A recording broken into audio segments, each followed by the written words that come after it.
Un saludo a todos los oyentes. Los invito a mi podcast científico sobre las células, enfatizando en las células nerviosas.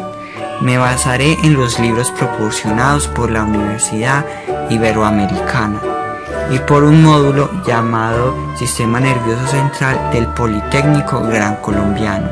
Mi nombre es José Daniel Olaya Garzón y soy estudiante de Psicología Virtual de la Corporación Universitaria Iberoamericana. Todos los seres vivos estamos conformados por células.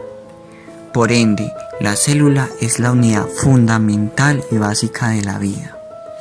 Aunque hay varios tipos de célula, todas comparten ciertas similitudes en las estructuras. Por ejemplo, la membrana plasmática, que lo que hace es separar la célula del exterior.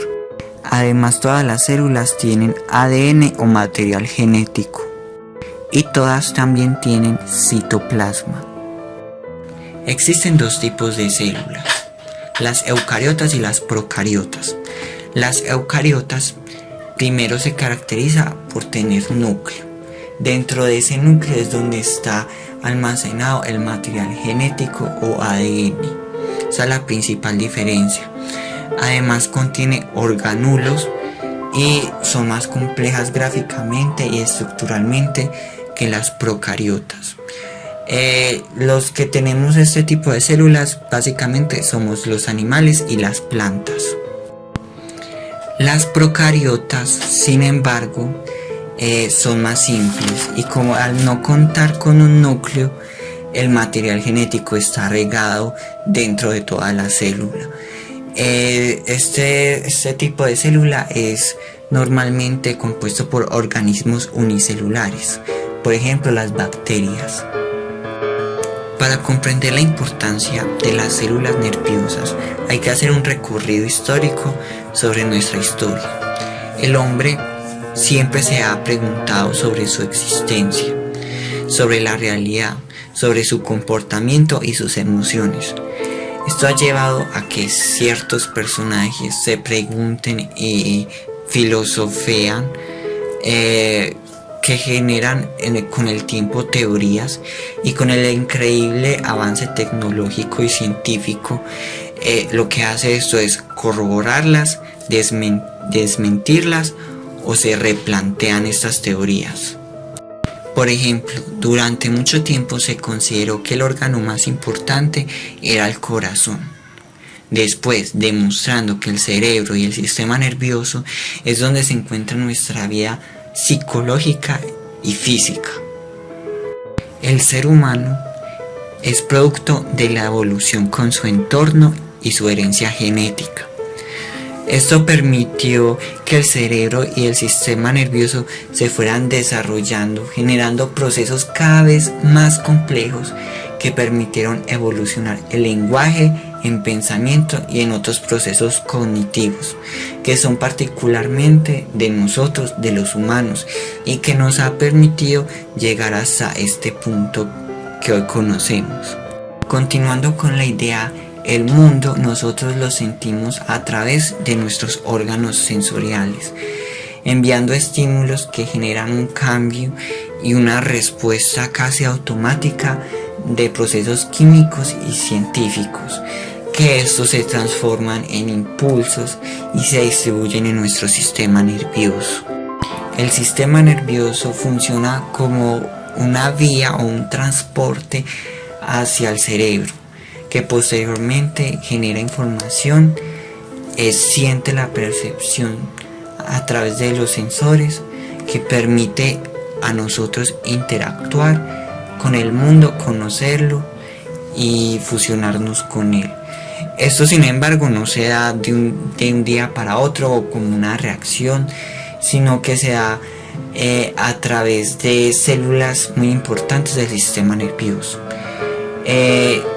Esas células están encargadas de transmitir los impulsos eléctricos, por ejemplo, en este caso las neuronas, encargadas de recibir, transmitir dichos impulsos a la membrana plasmática. De ahí sale la importancia que ciertas células nerviosas lo que hacen es posibilitar la comunicación y la transmisión de estos impulsos a otras células. Lo hace con eficacia y con rapidez, haciendo a nosotros reaccionar de diversas formas en nuestro entorno que nos rodea. Esa es la importancia más grande, y por ello el mal funcionamiento de una neurona o desgaste también puede provocar repercusiones en la salud física y psicológica de una persona. La ciencia que se especializa en este tema se llama neurología. En este podcast veremos dos tipos de células nerviosas: la neurona y las células gliales. La neurona, por su parte, es la estructura básica de todo el sistema nervioso. Es una célula que se encarga de comunicar la información entre el cerebro y el resto del cuerpo. Algunos estudios indican que un humano tiene aproximadamente 1 billón de neuronas.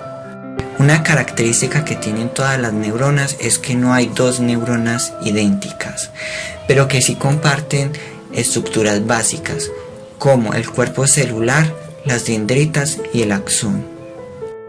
El cuerpo celular o soma contiene el núcleo junto con otras estructuras. Para que ustedes se hagan una idea gráficamente, el soma es, por decir, un huevo frito, donde la yema es el núcleo y la clara sería las otras estructuras, y ayudan a realizar a la neurona ciertas funciones, como recibir los mensajes entrantes, y cuando ya hay demasiados los envía al axón. Funciona como un colador. Las dendritas, por su parte, son como ramificaciones de un árbol. Se sitúan, en el ejemplo que les di, como en la clara del huevo, finalizando. La función de estas ramificaciones son como si fueran antenas que reciben información electroquímica de otras neuronas y se las pasa al soma, que es el huevo frito en sí. Y por último, el axón. El axón es una estructura tubular y larga que lo que hace es que transporta esos impulsos enviados desde el soma o cuerpo celular, o como yo les decía, el huevo frito, hacia otras neuronas. Algunas neuronas tienen en el axón, en el pedazo largo, tienen como cápsulas de vaina de mielina, que es blanquecina y grasosa. Ayuda prácticamente a agilizar ciertos impulsos neurales. También es importante aclarar que la comunicación tiene dos formas dentro de la neurona: eléctrica y química. La comunicación eléctrica es cuando la información se transporta dentro de la misma neurona.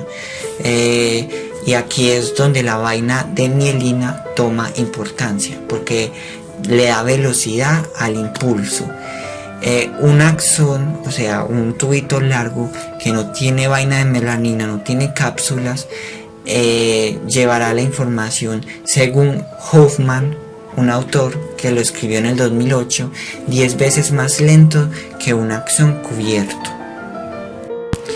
A cambio, cuando una neurona pasa información a otra neurona, se conoce como sinapsis, que sería la comunicación química. Y aquí es donde viene la importancia y se secretan sustancias como los neurotransmisores, que se difunde a través del espacio sináptico. Esto es muy importante, especialmente para nosotros, porque vemos que muchas enfermedades mentales tienen que ver con neurotransmisores, y a veces lo que busca ciertas medicaciones como antidepresivos es generar sustancias que estabilicen el sistema nervioso. Un dato curioso es que las enfermedades como la esclerosis múltiple, la vaina de mielina es destruida, afectando la velocidad en la conducción. lo que conlleva a que el movimiento y la coordinación de la persona se vean afectados. Es más lenta a causa de la partición de la mielina y la neurona no alcanza a procesar toda la información. Por el contrario, las células gliales o de soporte son otro tipo de células nerviosas que a menudo minimizamos y le prestamos la atención solo a las neuronas, cuando a las células gliales o de soporte hay en mayor proporción que en las neuronas. Proporcionan soporte estructural y metabólico, también llamadas neuroglía. También sabemos que hay varios tipos de células gliales como el astrocito, la microglía y la oligodendrocitos. Disculpen ahí por la pronunciación. Estas células tienen un nivel de importancia casi al par que las neuronas.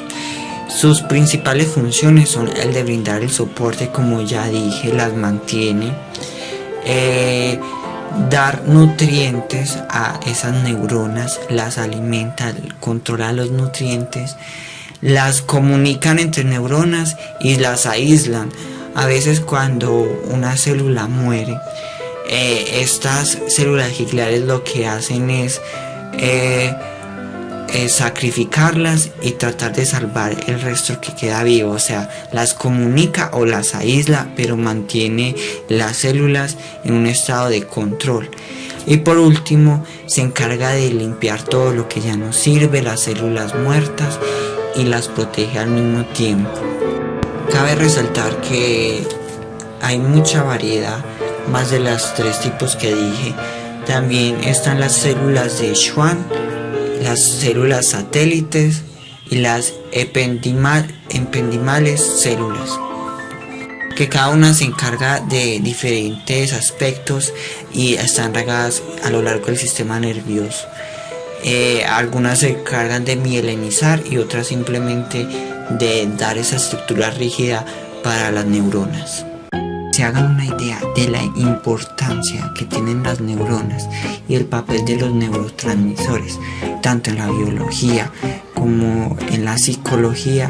Podemos sacar información de msdmanuals.com, donde según ellos los trastornos o sustancias que alteran la producción, la liberación, la recepción, la degradación o la recaptación de los neurotransmisores, o que modifican el número y la afinidad de los receptores, pueden producir síntomas neurológicos o psiquiátricos o causar alguna enfermedad.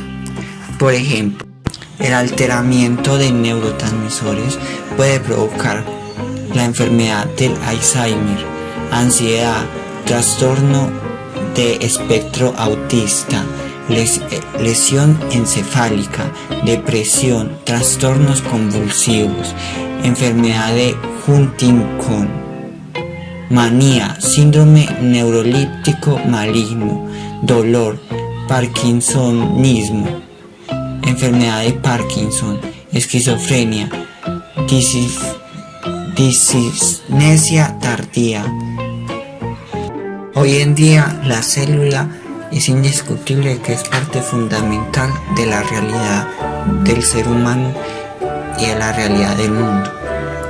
Para concluir, debemos conocer su funcionamiento como profesionales de psicología para la prevención y acción de enfermedades y medicación. Espero que les haya gustado este podcast. Toda la información fue sacada de fuentes confiables, como decía al principio, y espero que les haya gustado. Hasta luego.